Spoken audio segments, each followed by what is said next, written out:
Diz a palavra assim: eis que o véu do santuário se rasgou em duas partes, de alto a baixo, tremeu a terra, fenderam-se as rochas.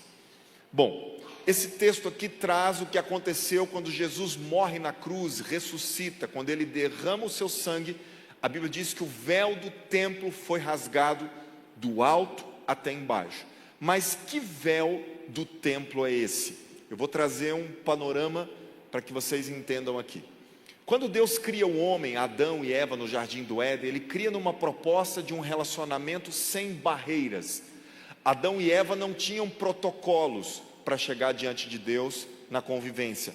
Não tinha um pastor que intermediasse eles, não tinha um padre, não tinha um sacerdote. Adão não tinha um culto para ele poder fazer e falar assim: amor, hoje nós vamos para o culto para poder falar com Deus. Não tinha um sacrifício que eles tinham que fazer, não tinha um ritual, não tinha nada. Deus criou o homem e a mulher, colocou no jardim e Deus se relacionava com eles livremente. E esta foi uma relação muito boa, positiva. E esse era o projeto inicial de Deus. Gênesis 1 e 2 é o projeto original de Deus para a humanidade. Mas essa relação sem barreiras foi quebrada. Por quê? Porque o homem escolhe pecar. Quando Eva come do fruto proibido e dá para Adão, os dois pecam e o pecado entra na relação. E agora o homem pecador não pode ter contato com Deus santo. Preste atenção nisso. Deus é santo e ele não pode conviver com o pecado. Então o homem tem que ser expulso do jardim do Éden, porque ele desobedeceu e pecou. Só que Deus não tem lata de lixo. Você pode dizer um aleluia por isso? Deus não joga os seus filhos fora. Ele traz um projeto de restauração para esse relacionamento. Deus não desiste da humanidade. Ele não desiste de mim, Ele não desiste de você. Então Deus vai criar agora caminhos para que o homem se conecte com Ele de novo. Mas lembrando, tem pecado. Então, para que essa relação voltasse a ser, ou ter um mínimo de proximidade, algumas coisas tiveram que acontecer. A primeira delas é que um tabernáculo foi construído e foi criado. Esse tabernáculo foi dado por Deus para Moisés, e dentro desse tabernáculo, que depois virou o templo de Salomão, existia um lugar chamado Santo dos Santos, e dentro desse Santo dos Santos tinha uma arca, chamada Arca da Aliança. Era um móvel de madeira, coberto de ouro, com 2 querubins, 2 anjos em cima da tampa, e esse móvel era usado para propiciação de pecados. Um sacrifício anual era apresentado ali, e só um homem tinha autorização para entrar uma vez no ano no Santo dos Santos, que era o sumo sacerdote. Israel tinha um sumo sacerdote que ele tinha autorização para entrar uma vez no ano e apresentar o sacrifício. Só que esse sumo sacerdote, quando ele entrasse no Santo dos Santos, ele não poderia ter pecado nenhum. Se ele tivesse pecado, ele morreria. E todo Israel também estaria comprometido. Para vocês terem uma ideia de como isso era sério, o sumo sacerdote entrava no Santo dos Santos com uma corda amarrada no seu tornozelo. Porque se ele entrasse e morresse, ninguém poderia entrar para tirá-lo, senão todos morreriam. Pensa, seria uma tragédia. Então eles puxariam ele pela corda para esperar o próximo sacrifício. Por quê? Porque Deus é santo e Deus não compactua com o pecado. E eu estou te contando isso tudo para te dizer que nesse lugar do Santo dos Santos existia um véu, uma cortina, que separava o acesso das pessoas normais para esse lugar chamado Santíssimo. Então as pessoas não poderiam passar o véu impedia, e onde estava a Arca da Aliança era onde a presença de Deus estava. Então as pessoas não podiam entrar ali nesse local de acesso, porque o véu separava. Aí entra esse texto que nós acabamos de ler. Quando Jesus veio, ele morre na cruz, ele derrama o seu sangue. O sangue de Jesus nos purifica de todo pecado. Agora, não tem mais pecado que nos separa de Deus. E é por isso que a Bíblia diz que quando Jesus morre, derrama o seu sangue e ressuscita, o véu do templo foi rasgado do alto até embaixo. Isso prova que Deus tomou a iniciativa e chegou até nós. É como se Jesus dissesse: pronto, gente, eu agora estou liberando de novo o acesso de vocês ao Pai. Podem vir, o caminho é através do meu sangue. O meu sangue foi derramado para que vocês fossem purificados. Agora eu e você voltamos ao projeto original. Nós podemos nos relacionar com Deus sem impedimentos. Aleluia! Agora você não entra mais na presença de Deus, você carrega ela dentro de si. Você não precisa de mim para se achegar a Deus. E eu sei que talvez em alguns lugares os pastores não pregam isso, porque eles gostam de manter as pessoas dependentes dele. Mas você não precisa nem desse lugar para se achegar a Deus. Não, isso aqui é um complemento, isso aqui é um plus. Eu estou aqui só para te ajudar, para contribuir um pouco na tua espiritualidade. Mas você não precisa da minha oração para ser abençoado por Deus. Você não precisa de mim para ouvir a voz de Deus. Não, a gente busca colaborar um pouco aqui, mas você pode, você tem livre acesso. O mesmo Espírito Santo que habita em mim está em você. Eu não tenho privilégios, eu não sou visto por Deus de uma forma melhor do que vocês. Todos nós temos o mesmo acesso, porque Jesus garantiu isso para nós na cruz do Calvário. Isso merece um glória a Deus, não, gente? Aleluia! O véu do templo foi rasgado.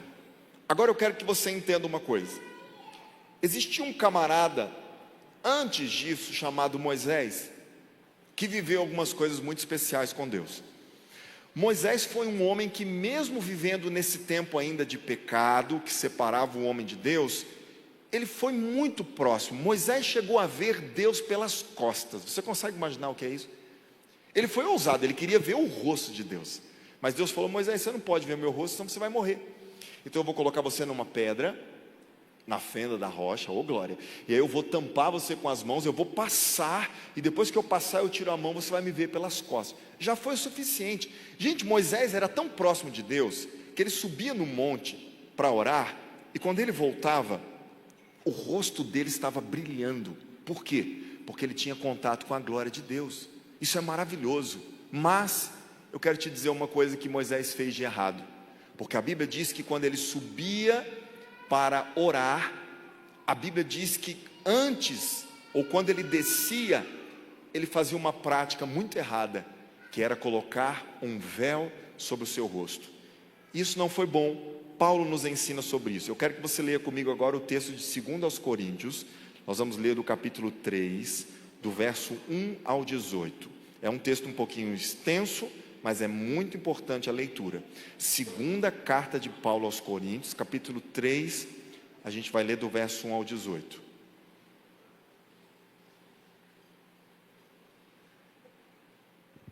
Diz a palavra assim, Paulo fala: estamos começando outra vez a recomendar a nós mesmos? Ou será que temos necessidade, como alguns, de entregar cartas de recomendação para vocês, ou pedi-las a vocês? Vocês são a nossa carta, escrita em nosso coração, conhecida e lida por todos. Vocês manifestam que são carta de Cristo. Olha que lindo isso. Produzida pelo nosso ministério, escrita não com tinta, mas com o Espírito do Deus vivo, não em tábua de pedra, mas em tábuas de carne, isso é, nos corações. E é por meio de Cristo que temos tal confiança em Deus. Não que por nós mesmos sejamos capazes de pensar alguma coisa como se partisse de nós. Pelo contrário, a nossa capacidade vem de Deus. Repete essa parte porque ela é chave. Diga: a nossa capacidade vem de Deus. Só leia agora, por favor. O qual nos capacitou para sermos ministros de uma nova aliança, não da letra, mas do Espírito, porque a letra mata, mas o Espírito vivifica. E se o ministério da morte, Paulo aqui vai estar falando sobre a lei, ok? O ministério da morte é o ministério da lei de Moisés, né? Se ele diz assim: se o ministério da morte, gravado com letras em pedras, se revestiu de glória, a ponto de os filhos de Israel não poderem fixar os olhos na face de Moisés, por causa da glória do seu rosto, ainda que fosse uma glória que estava desaparecendo, como não será de maior glória o ministério do Espírito? Porque se o ministério da condenação, que era a lei, teve glória, em muito maior proporção será glorioso o ministério da justiça. Pois neste particular, o que era glorioso já não tem mais glória diante da glória atual, que é muito maior. Porque se o que estava desaparecendo teve a sua glória, muito mais glória tem o que é permanente.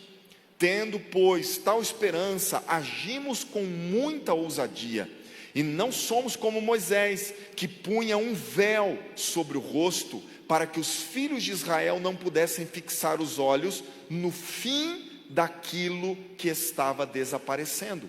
Mas a mente deles se endureceu, pois até o dia de hoje, o mesmo véu permanece sobre a leitura da antiga aliança.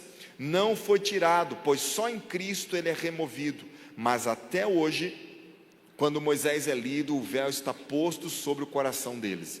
Quando, porém, alguém se converte, olha essa parte, ao Senhor, o véu é tirado.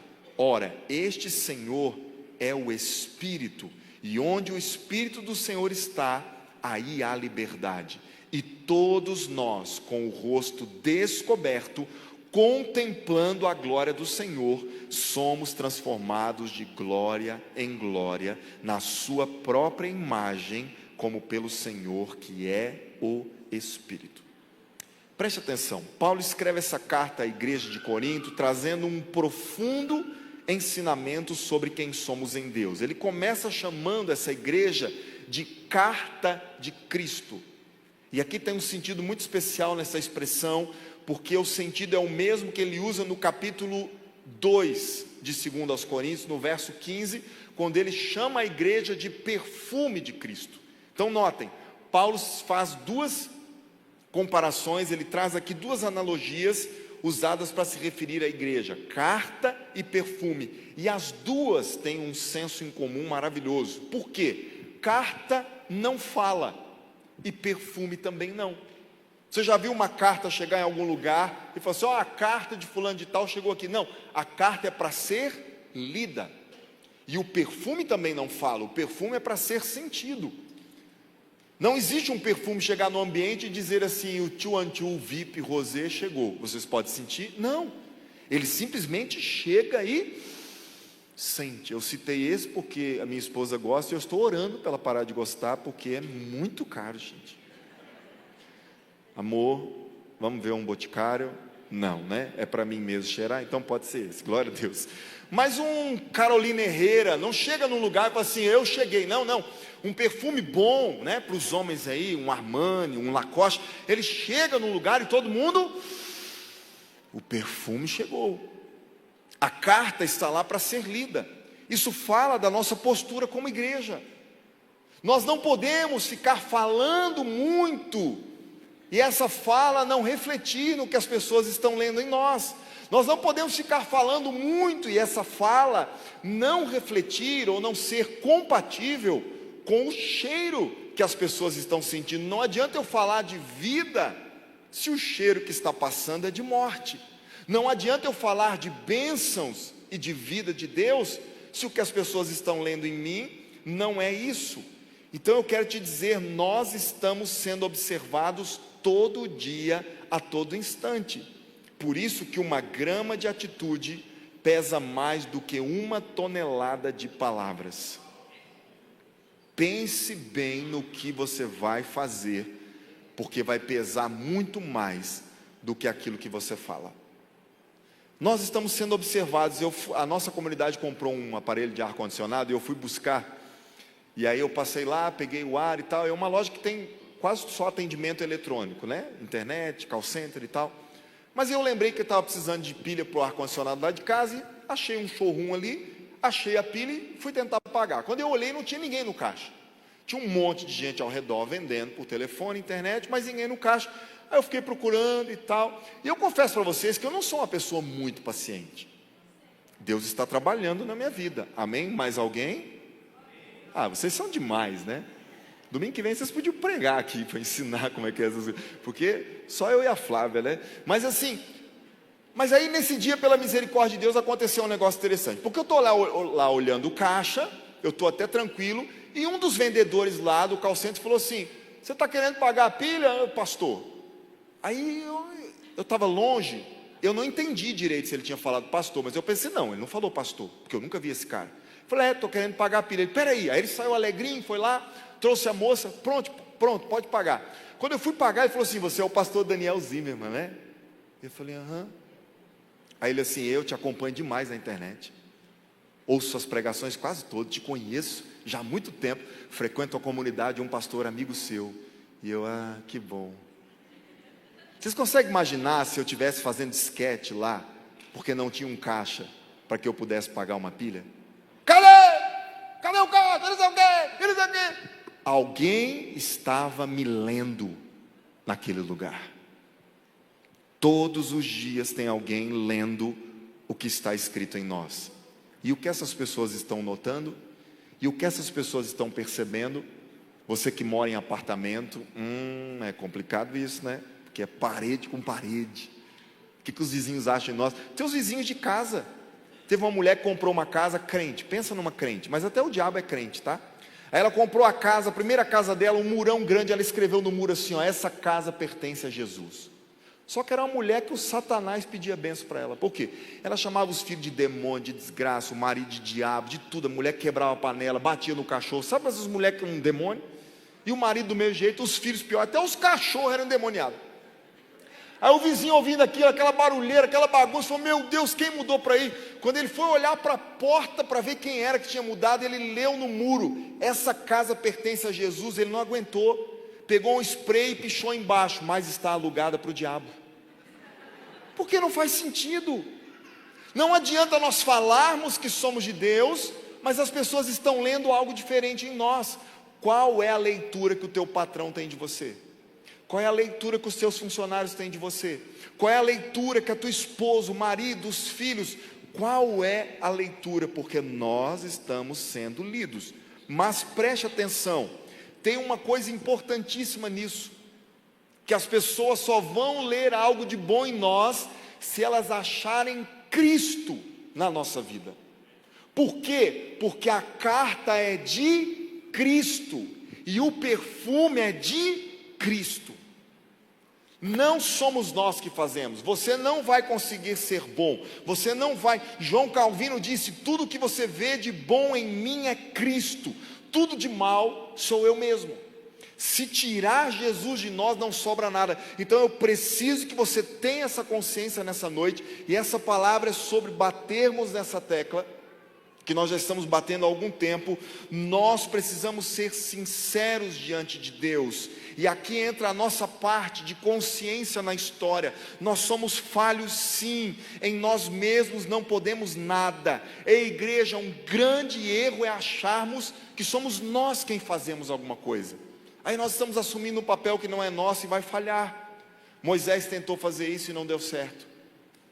As pessoas têm que ler Jesus em nós, e só assim nós seremos bem-sucedidos na nossa missão de darmos glória a Deus com a nossa vida. Moisés, a Bíblia diz que quando ele subia para o monte, preste atenção nisso, ele falava com Deus pertinho. Moisés tinha contato com Deus, era um contato tão puro que o rosto dele saía pegando fogo, brilhando. Mas aí Moisés cometeu uma falha. Sabe qual foi a falha de Moisés? Ele achou uma estratégia. Por quê? Porque quando ele estava no monte, o rosto dele estava brilhando. Ele descia, o rosto ainda estava brilhando, mas ele ia distanciando de Deus e o rosto ia parando de brilhar. A glória ia desvanecendo. Foi isso que Paulo escreveu no texto que nós lemos no início. Aí Moisés adotou uma prática. Já sei o que eu vou fazer para as pessoas não verem que o brilho está sumindo.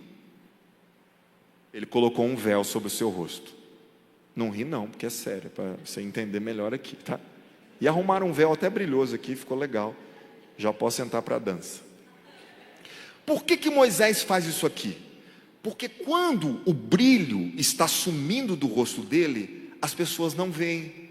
Mas por mais que pareça algo engraçado para você rir, mas é muito sério e muito triste e trágico, porque Moisés está usando um subterfúgio para esconder a sua humanidade. Moisés está usando uma estratégia para esconder a sua falha.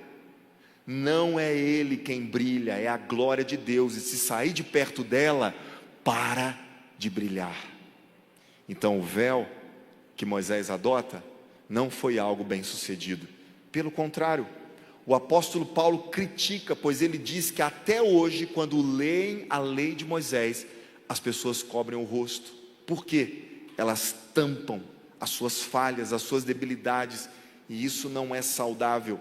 Preste atenção, a síndrome de super-herói tem matado muita gente.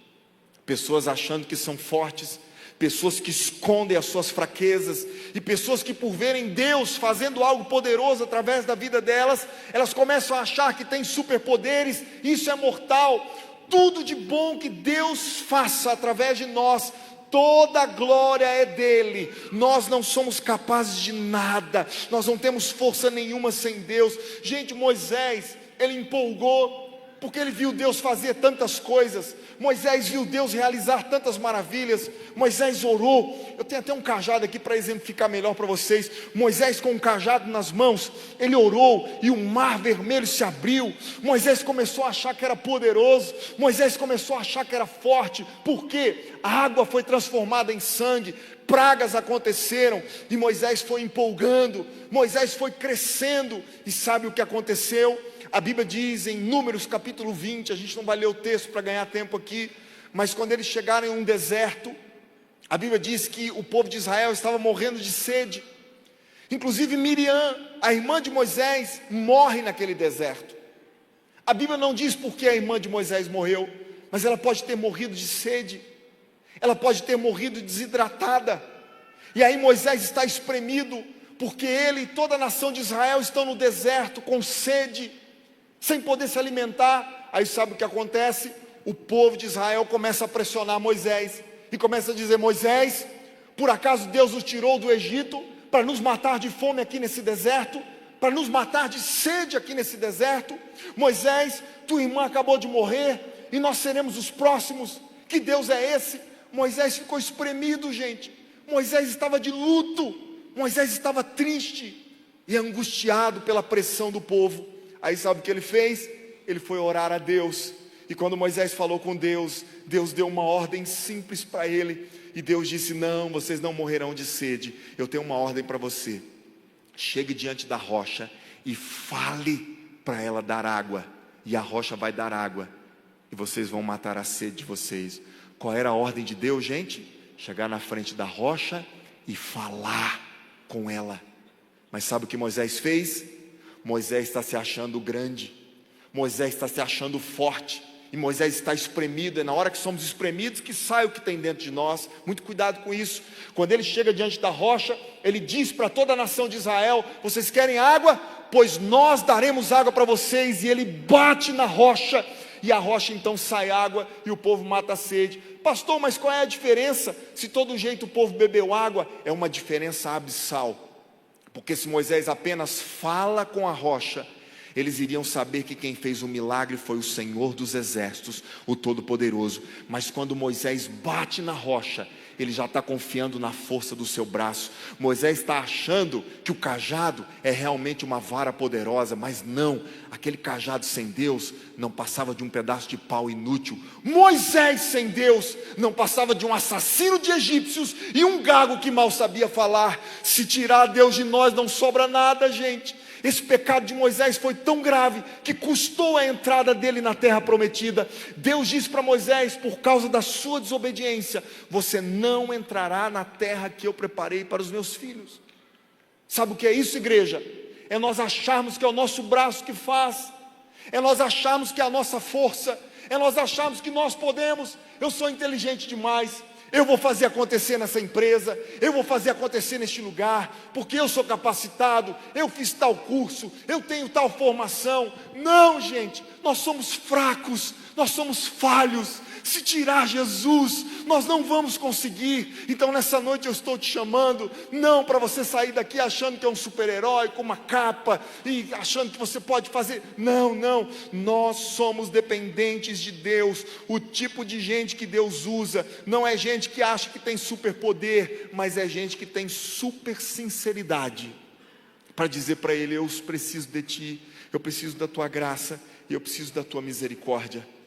Preste atenção, o tipo de gente que Deus usa não é gente que bate na rocha e acha que tem poder e acha que o seu cajado é forte, não. É o tipo de gente que, como Isaías, lê em casa depois, Isaías 6, a Bíblia diz que ele viu a glória do Senhor num alto sublime trono, as vestes do Senhor encheram o templo. Gente, Isaías viu serafins, anjos pegando fogo, voando. Ele viu a fumaça enchendo o templo. Isaías viu as portas, as colunas do templo se movendo. Sabe o que ele fez? Ele se humilhou diante de Deus e deu um grito e disse: ai de mim, porque eu sou um homem pecador, eu tenho os lábios impuros e eu habito no meio de um povo de impuros lábios, e os meus olhos viram o Rei, o Senhor dos exércitos. Sabe o que Isaías está dizendo? Ele não está batendo no peito dizendo que é forte, ele está batendo no peito dizendo: eu vou morrer, porque eu não poderia estar aqui, eu sou pecador, eu tenho falhas. Ele assume a sua humanidade, a sua pequenez. Sabe o que acontece? Isaías não é morto, pelo contrário, a Bíblia diz que um dos serafins pega com uma tenaz uma brasa viva do altar, toca na boca de Isaías e diz assim: o teu pecado foi purificado, aleluia. E depois disso Deus pergunta: a quem eu enviarei? Quem há de ir por mim? O mesmo Isaías, que estava se enxergando falho há pouco tempo, levanta a mãozinha e diz: eu posso ir, Senhor, se Tu quiseres, envia-me a mim. E sabe o que acontece? Isaías se torna um dos maiores profetas do Antigo Testamento.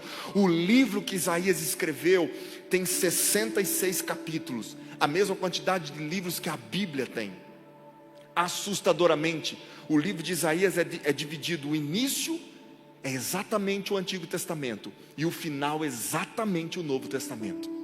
Isaías foi o homem que mais escreveu sobre Jesus antes que ele nascesse. Sabe por que isso? Porque ele reconheceu quem ele era e ele sabia que tudo vem de Deus.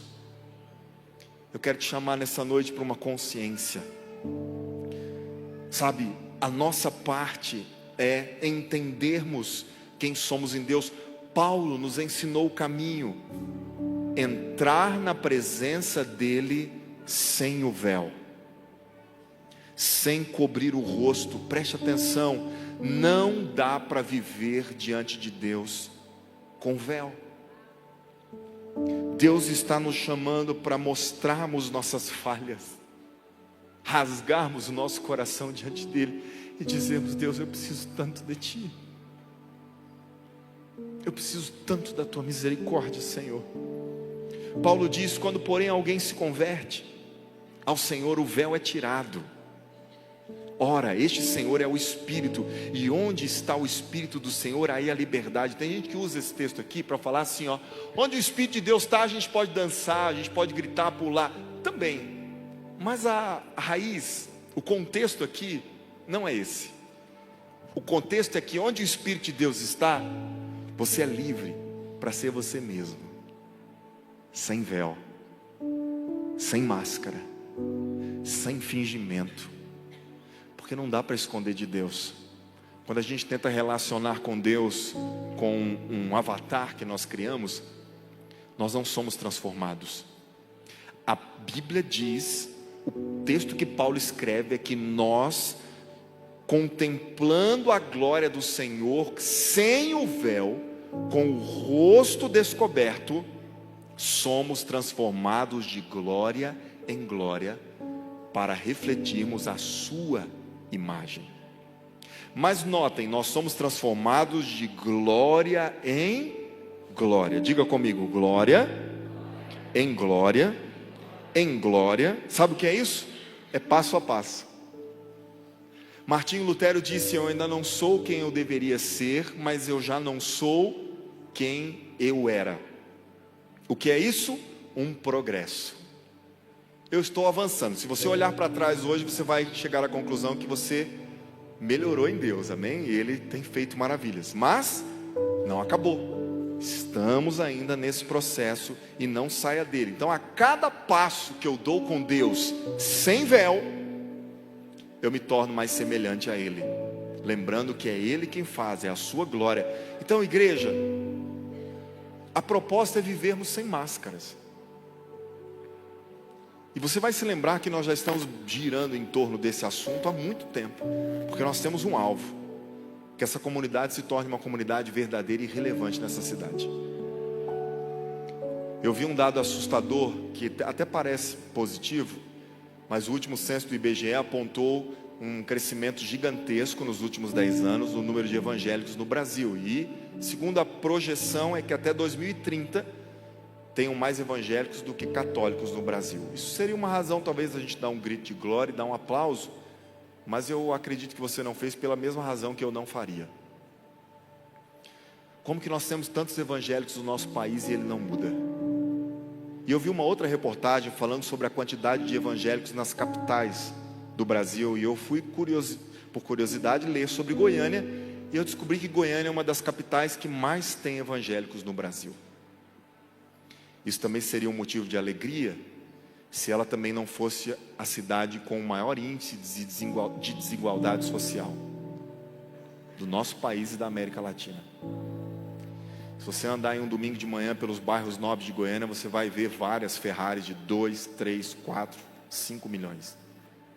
E na mesma cidade tem gente morando numa casa de papelão. Então, que evangelho é esse que não muda a cidade? E tem uma grande chance de quem está dentro da Ferrari seja um crente que está indo para o culto. E não tem problema nenhum, ok? Você ter só Ferrari, mas o contexto que nós vivemos precisa ser transformado. Senão não é evangelho. Pastor, por que isso então? Talvez seja porque nós estamos num ajuntamento de pseudos super-heróis. Um encontro da Marvel, sabe? Um encontro da DC. Todos com superpoderes, com o rosto tampado por véu. Ninguém mostra sua falha. E quando eu não mostro minha falha, eu não sou transformado. E quando eu não sou transformado, o ambiente que eu convivo também não é transformado. Não, eu oro para que os nossos ajuntamentos cristãos nessa cidade sejam o ambiente mais real, verdadeiro e transparente que nós possamos ter.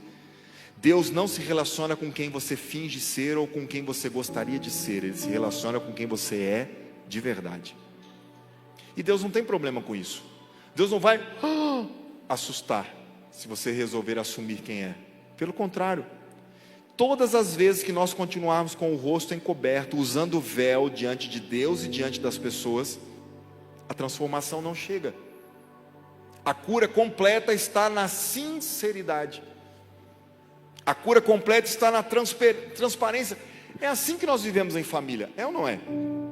Ou você esconde alguma coisa quando está em família? Quando você está em família, você chega lá para jantar, você tira o tênis, pode ser que tenha um chulé horrível, mas você vai tirar lá na frente dos outros, a pessoa fala, nossa, leva esse sapato para lá, senão não dá para comer.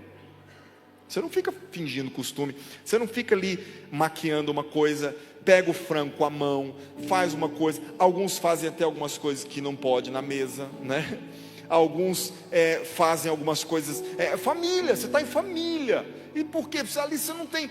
Então, esse é o ambiente mais seguro que a gente pode viver, e ali a gente se ama, a gente se corrige, a gente melhora, é assim. Pastor, mas aqui é diferente. Tá, então se é diferente, vamos parar de chamar um outro de irmão, porque se eu te chamo de irmão, é porque eu acredito que nós somos filhos do mesmo pai, isso aqui é uma família. Então aqui não pode ter máscaras. Pastor, mas se eu mostrar quem eu sou de verdade, eu não vou ser aceito. É mentira do diabo. E nós estamos nos relacionando com avatares, com fakes, com pessoas que não existem. E a gente está fingindo que está tudo bem, não está bem. A gente está sangrando por debaixo da capa. E ninguém sabe. E quando a gente cai, alguém fala assim, você viu? Fulano caiu. Não, ele não caiu na hora que você descobriu. Ele já tinha caído, desde quando ele estava andando sozinho, desde quando ele resolveu colocar uma máscara. Então, assim como você vive com a tua família, que nós possamos viver aqui como igreja, que a igreja seja esse lugar de amor, de proteção, de cuidado, que a igreja seja esse lugar de acolhimento, que nós poderemos ser nós mesmos, tirarmos as armaduras, as máscaras, mostrarmos onde sangra, que os nossos ajuntamentos sejam um lugar de gente real, que não assusta com o defeito do outro, pelo contrário, ajuda. Ontem a Rosana estava bem mal, ela falou assim: amor, eu estou com vontade de ir lá no aniversário do seu pai, mas eu estou passando mal, será que eu posso ir ficar quietinha assim num cantinho? Eu falei: claro, amor, você está em família, vai lá e fica, ninguém vai te julgar. Nossa, mas é nojento, hein? Está aí, não fala com ninguém. Não, você está passando mal. Pelo contrário, quando a gente sabe que alguém está passando mal e a gente ama, a gente não critica, a gente ajuda. Então, por favor, quando você vier aqui para este lugar, que você não estiver bem, venha, nem que seja só para chorar, nem que seja só para chegar do lado de alguém e dizer assim: eu não estou legal hoje, eu estou precisando de um colo, eu estou precisando de um remédio. E a pessoa não vai te condenar, porque só condena quem está passando por luta, quem nunca passou, ou quem finge que nunca passou. Quem já errou, quem já caiu, quem já sofreu, se compadece de alguém que está passando pela mesma coisa. Essa é a minha oração como pastor dessa comunidade, que nós possamos nos tornar um povo tão verdadeiro, tão curado e tão transformado, que as pessoas de fora vão olhar para nós e vão dizer assim: eu descobri um lugar aonde eu posso me achegar, e eu vou sarar as minhas feridas. Eu confesso para vocês que algumas coisas me entristecem muito. Eu li uma reportagem, essa mesma reportagem falando que Goiânia é uma das cidades que mais tem evangélico. O Mais Goiás postou ela, e eu entrei nos comentários para ver, e eu fiquei assustado com o que eu li lá. As pessoas que não fazem parte da igreja escrevendo assim: ó, é por isso que essa cidade não presta. Está explicado porque Goiânia é assim. A matéria era: Goiânia tem tantos % de evangélicos. Gente escrevendo assim: ó, é esse povo que se acha melhor do que nós e que nos excluem dos seus encontros. É essa a impressão que quem está lá fora está tendo de nós, que nós somos perfeitos, e eles que são pecadores não têm lugar no nosso meio. Está errado, está muito errado. É porque nós estamos usando véu, e eles estão achando que está tudo bem. Não, nós estamos todos em um processo de transformação. Talvez você esteja um passo na frente, outro está um pouco mais atrás, outro um pouco mais à frente, mas nós vamos juntos, caminhando nesse propósito. Então eu te convido, seja vulnerável, seja verdadeiro. Você está em família, você vai receber palavras de apoio. Tiago 5,16 tem um remédio para isso. Leia comigo. Tiago disse: portanto, confessem os seus pecados uns aos outros, e orem uns pelos outros, para que vocês sejam o que, igreja? Curados. Muito pode, por sua eficácia, a súplica de um justo. Olha para mim. Sabe qual é a melhor coisa para curar o mal, o pecado, o que nós estamos encobrindo debaixo do véu? Confessar. Tirar. Pastor, eu já confesso para Deus. Foi isso que Tiago disse? Sabe o que quer dizer a palavra confessar? É fazer uma revelação, é dizer algo que alguém não saiba. Então é tipo assim: você está naquele jejum de doce, aí você foi numa festa ontem e não aguentou, viu aquele brigadeiro e falou assim: ô Deus, eu preciso confessar um negócio para o Senhor, que o Senhor viu, o Senhor não deve ter visto, porque eu fiz tão disfarçado, mas eu comi um brigadeiro. Faz sentido? Eu confesso para o meu próximo, eu chego para o Cleves e falo assim: eu preciso te contar uma coisa, que é uma confissão. É isso que traz cura. Para Deus você se arrepende. Deus, eu pequei, eu me arrependo. Mas a cura está na confissão do pecado. Isso a igreja católica faz. Eles têm o confessionário. O que eles fazem com a confissão é que não é muito assertivo, mas o princípio de confessar é poderoso. Não, pastor, se eu contar o que eu estou passando para alguém, essa pessoa nunca mais vai querer relacionar comigo. Sinto em te dizer então que ela está relacionando com alguém que não é de verdade. E uma hora tudo é revelado. Então, aproveita essa palavra, reflita sobre ela, caminhe com alguém, confesse suas fraquezas, fale de suas falhas. O maior ponto fraco é onde você se julga forte, porque você para de vigiar. Nós não somos fortes. O cajado sem Deus é só um pedaço de pau. Então, Paulo tinha um espinho na carne. Eu não sei que espinho era esse. As pessoas ficam fazendo aí projeções, né, e tal. A Bíblia não diz que espinho que é, então eu não sei. Mas ele orou para que Deus tirasse dele por 3 vezes. Aí quando ele foi orar, Deus falou para ele assim, ó, 2 Coríntios 12, 9. Ele, porém, me disse: a minha graça é suficiente para você, pois o meu poder se aperfeiçoa aonde? Na sua força? Não, na sua fraqueza. Portanto, Paulo disse, eu me gloriarei ainda mais alegremente nas minhas fraquezas, para que o poder de Cristo repouse em mim. Por isso, por Cristo, alegro-me nas fraquezas, nos insultos, nas privações, nas perseguições, nas angústias, porque quando sou fraco, então é que sou forte. Essa é a palavra. Eu não vim pregar nessa noite aqui uma palavra para você se conformar com a vida de pecado, para você se acomodar no erro. Tá tudo certo então, você pode continuar errando, vem para cá, você aceita. Não. Eu vim pregar aqui que nós devemos ser verdadeiros diante do nosso Pai e diante da nossa família, que nós chamamos de irmãos, sem véu no rosto, sem máscaras, e aí nós seremos transformados. Essa verdade vai trazer a glória de Deus, e aí nós vamos mudar, nossa família muda, nossa cidade muda, o nosso estado e a nossa nação muda, e Cristo será lido através da carta que somos nós, e o seu bom perfume vai exalar por onde eu for. Mas é fácil viver isso, gente? Não, principalmente nesse mundo fake que nós estamos vivendo. Vocês estão vendo o que as pessoas estão fazendo com a inteligência artificial? Eu penso que deveria ter sido bloqueado para o Brasil esses vídeos de IA, porque o brasileiro é muito criativo, não tem limites. O Elvis me mostrou o que eles estão fazendo dessas coisas da Bíblia. Gente, eu rolo de rir daquilo, porque o brasileiro não tem condições. Então, hoje não dá para acreditar mais nem um vídeo. Eu vi um vídeo que é falso. Foi feito. Então, nesse mundo em que as redes sociais aparentam uma coisa perfeita, todo mundo e tal, é difícil ser verdadeiro, mas é possível. É possível, e Deus nos chama para isso, porque relacionamentos superficiais não geram cura. Aí eu quero, antes de terminar essa palavra, te dizer, pastor, beleza, ouvi a palavra, bom, muito bom isso, mas eu não consigo, pastor, tirar o véu, porque tem muita coisa ruim aqui debaixo. Pastor, eu já tentei tirar o véu, mas não dá, eu não consigo imaginar a minha vida. Se as pessoas souberem quem eu sou de verdade, eu estou perdido. Olhe para mim, eu sei o que você está passando, porque eu já passei por isso.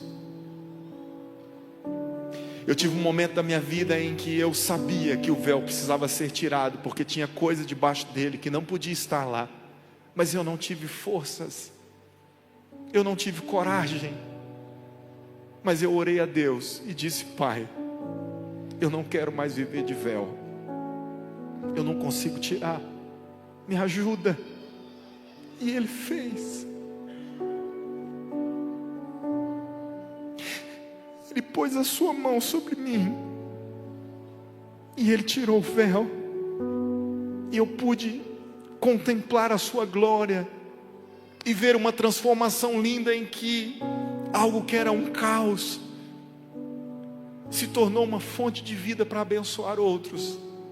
É nesse Deus que eu creio, e é esse Deus que está te chamando hoje. Filho, tira o véu.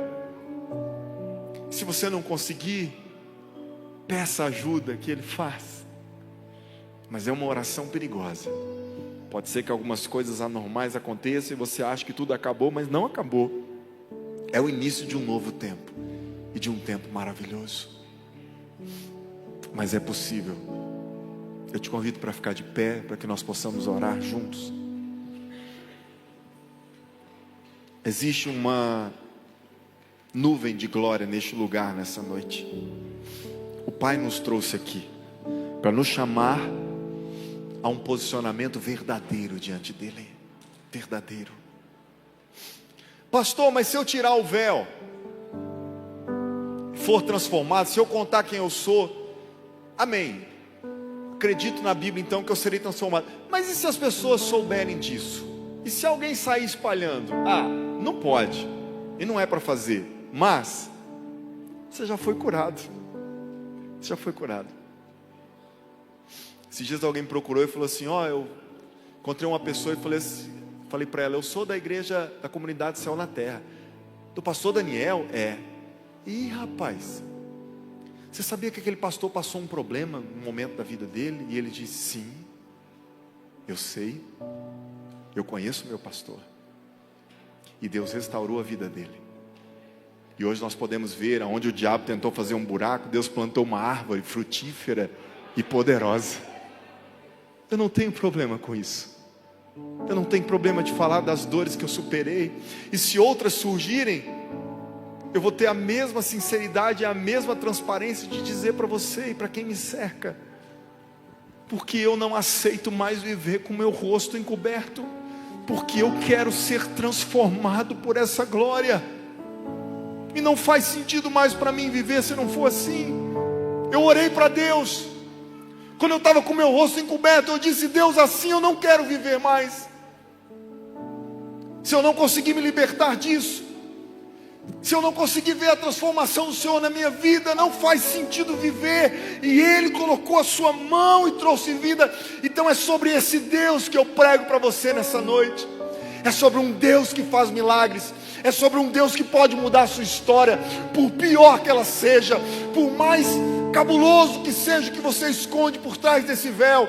Tira, rasga o teu coração diante de Deus, e Ele vai fazer um milagre. E é sobre isso que vamos cantar agora. E quando nós cantarmos, eu não vou te chamar aqui à frente, porque a intenção não é expor ninguém, mas aí no teu lugar, rasga o teu coração e diz: Deus, eu quero mostrar quem eu sou de verdade para Ti, e eu quero buscar cura para a minha vida. E eu profetizo: você verá os milagres de Deus mudando a sua história.